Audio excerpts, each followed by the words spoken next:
Elle tenait la pomme rouge entre ses doigts crochus. Elle brillait d'une lueur maléfique dans le noir. « Juste une bouchée, ma jolie, et tu dormiras pour toujours !» ricana la vieille femme. « Oh, bonsoir, mes petits rêveurs. Regardez ce que le coffre m'a donné. Et je sors une belle pomme rouge. Une pomme. Elle a l'air délicieuse. Mais méfiez-vous des apparences. Ce soir, c'est l'histoire de Blanche-Neige.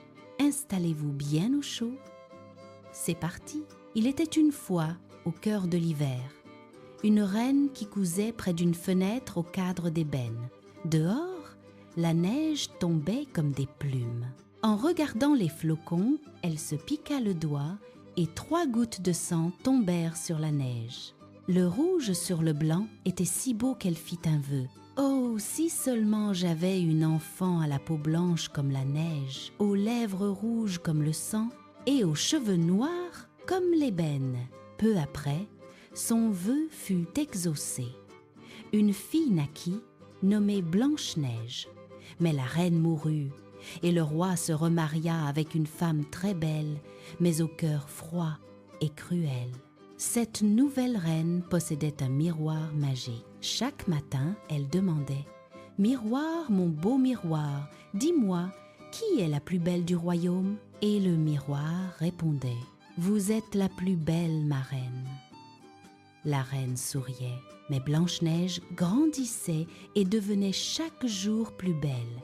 Un matin, le miroir répondit « Ma reine, vous êtes très belle, mais Blanche-Neige est 1000 fois plus belle que vous. » Verte de jalousie, la reine ordonna à son chasseur « Emmène l'enfant dans la forêt et tue-la. » Le chasseur emmena Blanche-Neige, mais devant sa douceur, il ne put lui faire de mal. « Fuyez, pauvre enfant !»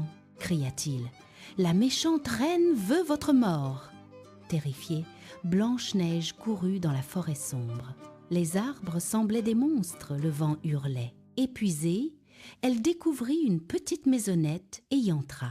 Tout y était minuscule. 7 petites assiettes, 7 petits lits. Elle mangea un peu de pain, but une goutte de vin et s'endormit sur le 7e lit. Le soir, les 7 nains rentrèrent de la mine. Ils allumèrent leurs 7 bougies. « Qui a mangé dans mon assiette ?» demanda le premier. « Qui a bu dans mon gobelet ?» demanda le second. Le 7e s'écria « Regardez, quelqu'un dort dans mon lit !» Ils admirèrent Blanche-Neige sans la réveiller. Le lendemain, elle leur raconta son histoire. Émus, les nains lui proposèrent « Si tu t'occupes de la maison, tu peux rester avec nous. Mais attention, ne laisse entrer personne. Ta belle-mère finira par savoir que tu es ici. » « Je vous le promets, » dit Blanche-Neige. Au château, la reine interrogea son miroir. « Miroir, mon beau miroir, dis-moi, qui est la plus belle ? Vous êtes très belle, ma reine, mais chez les 7 nains, Blanche-Neige est 1000 fois plus belle. » La reine trembla de rage. Elle se déguisa en vieille marchande et alla frapper à la porte des nains. « Beau, lacet à vendre !» Blanche-Neige, naïve, ouvrit la porte. La vieille serra le lacet si fort que la jeune fille tomba inanimée. Heureusement, les nains rentrèrent à temps et la sauvèrent.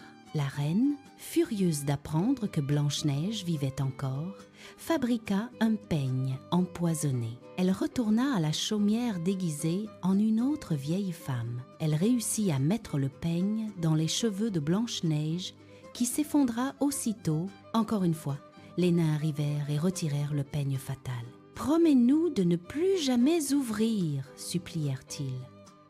Folle de haine, la reine s'enferma dans sa chambre secrète. La reine prépara une pomme.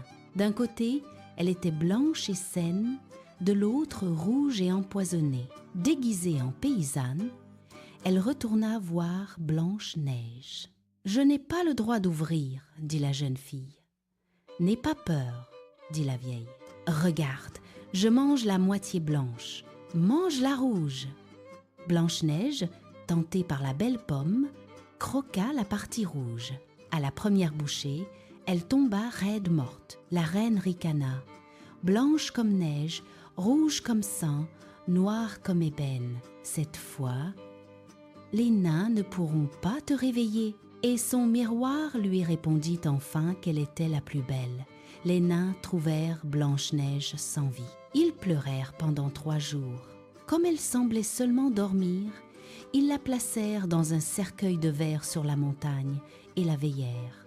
Un jour, un prince passa par là. Ébloui par la beauté de Blanche-Neige, il supplia les nains de lui laisser le cercueil. « Je ne peux vivre sans la voir, dit-il.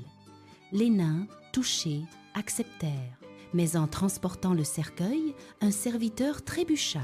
Le choc fit sortir le morceau de pomme coincé dans la gorge de Blanche-Neige. Elle ouvrit les yeux, vivante. Le prince, fou de joie, la demanda en mariage. Lors de la fête, la méchante reine arriva, verte de jalousie. Mais en voyant Blanche-Neige vivante et heureuse, son cœur se brisa de rage et elle s'écroula, vaincue par sa propre méchanceté. Blanche-Neige et le prince vécurent heureux et les 7 nains furent toujours les bienvenus au château.